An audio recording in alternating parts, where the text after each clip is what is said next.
of the loss function. But when you have no local operators, you don't have chain rules and such. And so here we have to discretize the no local operator. So when we implement this here, we do have a discretization. So this becomes a matrix vector product. So some properties of this technique, even though pins is not, I wouldn't recommend n-pins for the solution of a forward problem. So if the kernel is known, so if there's no need to know the parameters of the kernel because we have them, we shouldn't use pins to solve a forward problem because it's insanely expensive.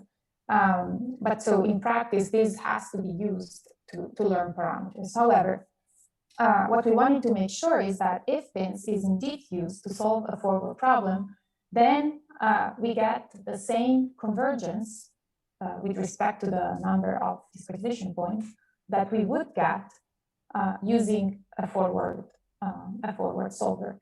And this is what we see here, and we call it consistency test in terms of convergence with respect to H in some sense. It's an H convergence test.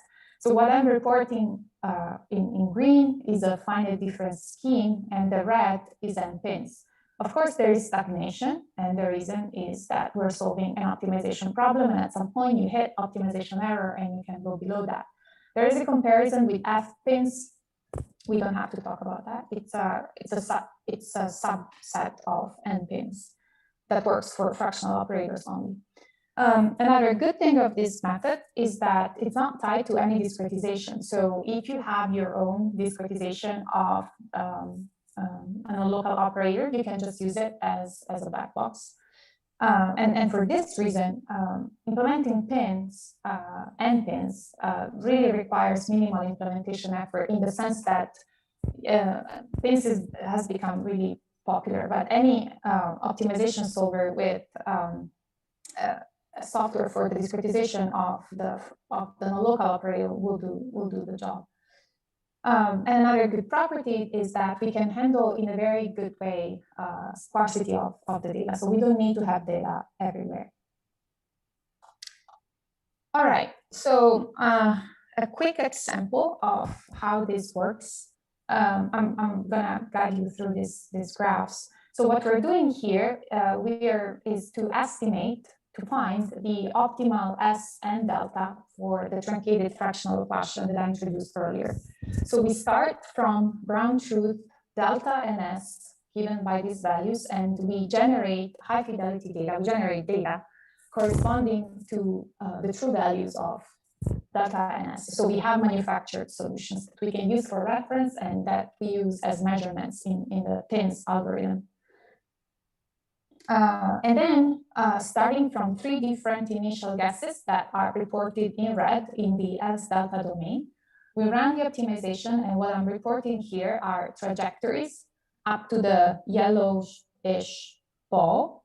And this is the optimal point. The star is the truth, is the true value.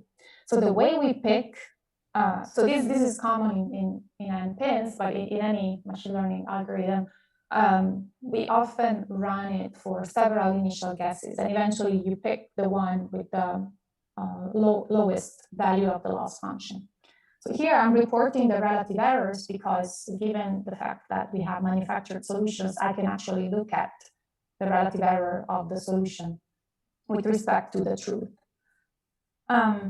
So the one corresponding to the lowest loss function is the middle one, and this kind of makes sense because the optimal solution is basically on top of the star. And if we look at the accuracy of the corresponding solution, this is also the lowest error for you. But we can also see, well, this error is also almost of the same order, and the optimal value is close to the star. But if we look at the third value, this error is definitely not bad. However, the optimal parameter is completely off. And I'm highlighting here the x-axis, just the delta axis, just to show that we are completely off. But what we are observing here is what we call operator mimicking, which is we have found an operator that is definitely not the operator that we started with, but its action is very similar to that one. So in this specific case, this is not really useful, because nobody would ever want to use an operator with a delta equal to 1,000 if they can use an operator with delta equal to 14. But in the opposite situation, that's something that we should definitely consider, because if we have an equivalent operator with a much smaller delta, we want to go with that one. How many minutes do I have?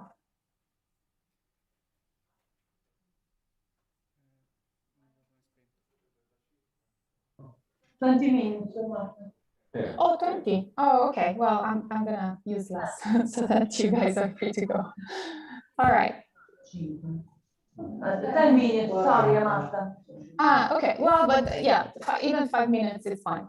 I'm not gonna spend too much time on this. The last example that I want to show is the same approach applied to turbulence modeling. Now, the operator that we use in this case is a little different, and I'm going to talk about it, but it's still in this spirit of unified calculus. So we're looking at coed flow. So we have two walls or two plates, and we have one of which is moving. And what we usually have in the local context is the shear stress equation. Instead, we're gonna substitute the standard shear stress equation with a non-local or generalized fractional equation. So for the derivation of this, and I don't think at this point details are important, but they are in the paper. So the way we get to this can be found in the paper. So we're gonna substitute that equation with this new equation where we have this complex, messy formula for this operator.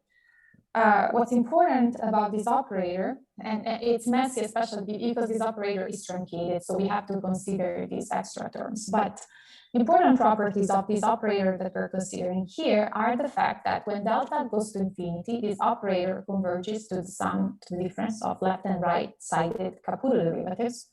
And when we take both s and delta to infinity, we converge to, when we take s to 1 and delta to infinity, we converge to the standard ordinary derivative. Now, something important that we should consider is the fact that the fractional exponent here, and I have to apologize again because I thought I changed all the alpha into s's, but there's still alpha here, so I apologize. Alpha should be s. So in this case, we have a variable order fractional operator. And so this operator is much more complicated to learn because of the presence of this dependence on y. Now, our goal is to find s of y, which is supposed to be alpha, and delta. So this becomes a very high-dimensional inverse problem because earlier we were trying to find two scalar parameters. Now we have to find a function. And what we're going to do to find the optimal s is to model s as an additional neural network. So I have the same graph that I had before for this new problem where we introduce an additional neural network for s, and so we have an additional set of parameters. So we still have the network parameters for u, but now we also have the network parameters for s, and we also have the variable delta, with the unknown delta. But the procedure is the same. We minimize the residual of the equation, the misfit between prediction and observations. And also in this case, we assume to have volume constraints, and then we put everything through our loss function and minimization, and we find the optimal network parameters for S and U. So here's a plot of the estimated fractional order and the optimal delta. So since, as I said, when delta is very big, when delta goes to infinity, we recover fractional behavior. We also have some tests where delta is 1 to the 10th. So the dashed lines are the fractional answer, variable order fraction. What's interesting is that by using different Reynolds numbers here, we see that the profile of the variable order is very, very similar. And this is encouraging because it means that we may be able to come up with a model for turbulence that is independent of Reynolds. Now, my last slide is just about the stress reconstruction. And this is just a comparison between the computed stresses with our method and the high fidelity data that we have from high fidelity simulations, and they're indeed on top of each other. So I'm just going to stop here, and I'd be happy to take any questions.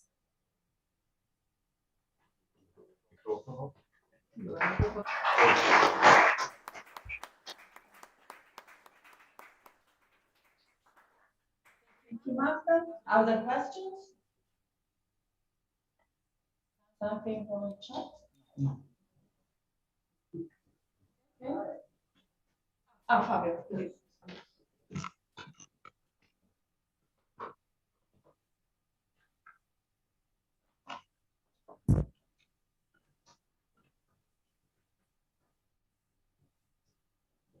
Thank you for the talk. I have just a curiosity about.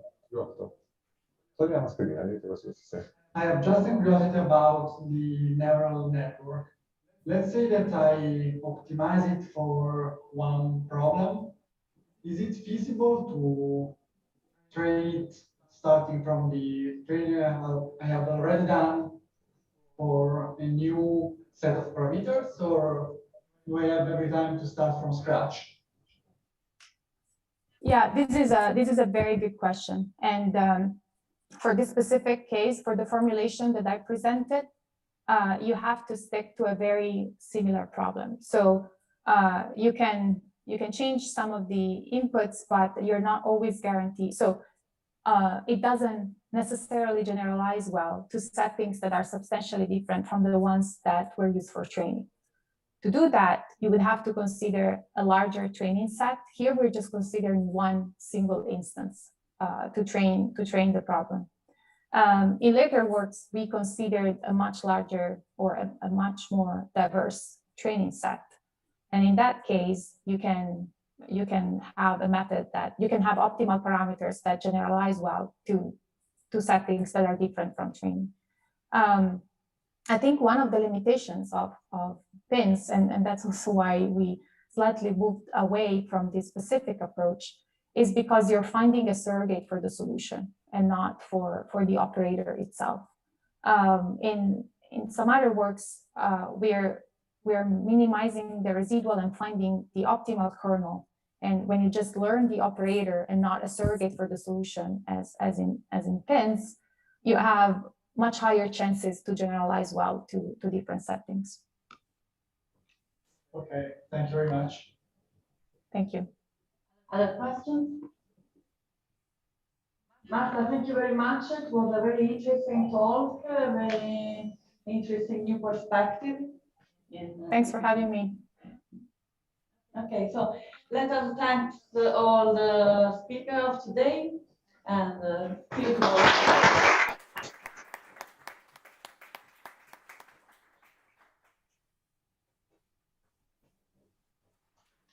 Grazie Marco. A voi. Ciao, buona serata. Just a question from Luca. Sì. I think I saw an hand. No. It was just a clapping reaction, nothing more than that. Ciao Luca. Bye.